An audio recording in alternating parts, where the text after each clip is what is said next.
fast, sitting here praying that this night's gonna last. You got it all on tap, I'm loving your vibe, always have your back. We like all the same tracks, listen all night in the sheets all black. Halo semua, salam sejahtera Malaysia. Tuan-tuan dan puan, selamat datang ke channel Fels Lifestyle. Info padu, info hangat disediakan di dalam channel ini. Saudara-saudara, sebelum ini kita mendengar berkaitan dengan serbuan yang dilakukan terhadap seorang Tan Sri. Nah, berkaitan dengan Project Fleet yang menjadi bualan ramai. Nah, siapakah Tan Sri itu dan siapakah individu yang terlibat? Dan mungkinkah kita boleh cop mereka ini sebagai jurung-jurung yang terlibat dengan menyakau duit rakyat ataupun duit kerajaan. Nah, saudara-saudara, SPRM dalam satu artikel ataupun dalam satu kenyataan daripada Malaysia Kini, Project Fleet, SPRM beku akaun bank jutawan bergelar Tan Sri. Wah, ini pasti mengejutkan kepimpinan politik. Suruhanjaya Pencegahan Rasuah Malaysia (SPRM) mengesahkan akaun bank seorang ahli perniagaan yang mengandungi wang berjumlah puluhan juta ringgit dibekukan.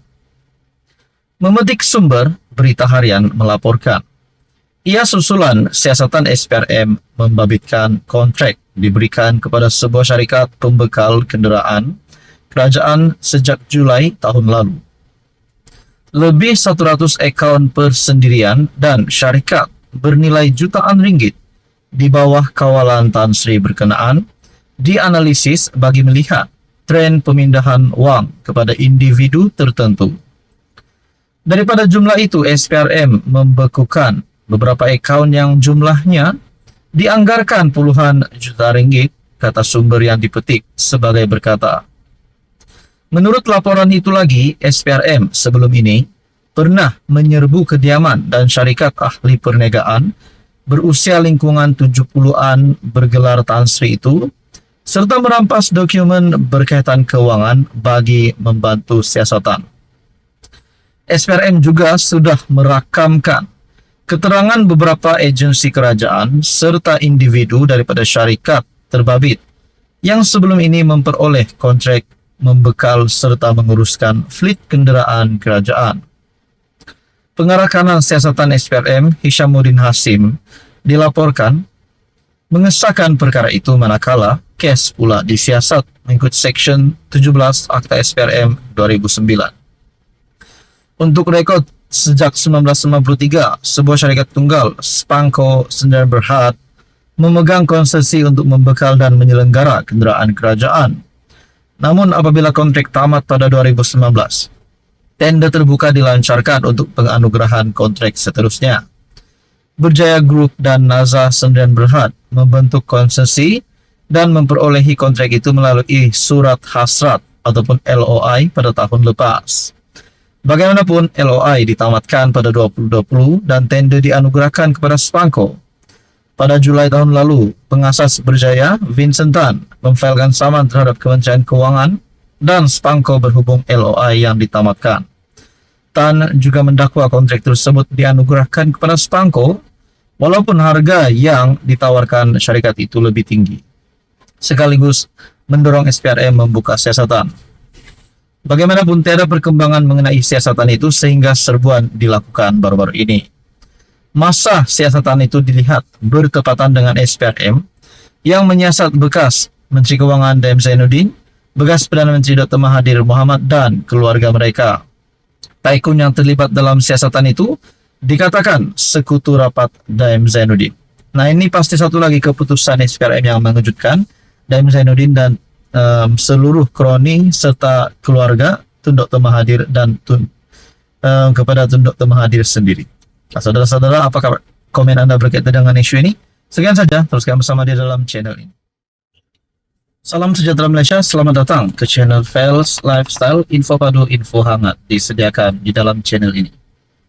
Tuan-tuan dan puan, sudah pasti gempar di media sosial ataupun mungkin bercerita dengan rakan-rakan pemerhati politik yang menyoalkan ataupun mempersoalkan berkaitan dengan isu pembebasan Najib Razak. Nah, kalau benar Najib Razak dibebaskan, bila tariknya? Nah, ini satu perkongsian yang pasti mungkin menjadi satu berita gembira kepada penyokong-penyokong Najib Razak. Nah, sudah pasti ramai penyokong Najib Razak mahu Najib dibebaskan, mahu Najib mendapat pengampunan penuh. Satu artikel daripada FMT, ini kenyataan daripada Menteri di Jabatan Perdana Menteri Wilayah Persekutuan Dr. Zaliha Mustafa. Di bawah satu artikel bertajuk Insya Allah minggu ini, kata Zaliha berkait keputusan pembebasan, berkait keputusan pengampunan Najib. Dr. Zaliha Mustafa berkata, diharapkan keputusan lembaga pengampunan akan diumumkan minggu ini. Menteri di Jabatan Perdana Menteri Wilayah Persekutuan Dr. Zaliha Mustafa berkata, status permohonan pengampunan diraja Najib Razak mungkin akan diumumkan minggu ini. Insya Allah kita tunggu kenyataan daripada lembaga pengampunan. Sebelum ini timbul kabar angin bahawa Najib akan diberikan pengampunan, susulan laporan bahawa lembaga pengampunan wilayah persekutuan bermesyuarat di Istana Negara pada Isnin. Zaliha yang menganggotai lembaga itu sebelum ini mengesahkan bahawa satu mesyuarat telah diadakan tetapi tidak mendedakan jika permohonan Najib dibincangkan. Nah, saudara-saudara, kita juga mendengar sebelum ini hukuman Najib diturunkan daripada 12 tahun kepada 6 tahun ke 6 tahun. Nah, mungkin ini menjadi satu berita gembira di mana ada yang menantikan Najib supaya dibebaskan, dan kononnya hanya satu jalan keselamatan untuk UMNO adalah Najib Razak.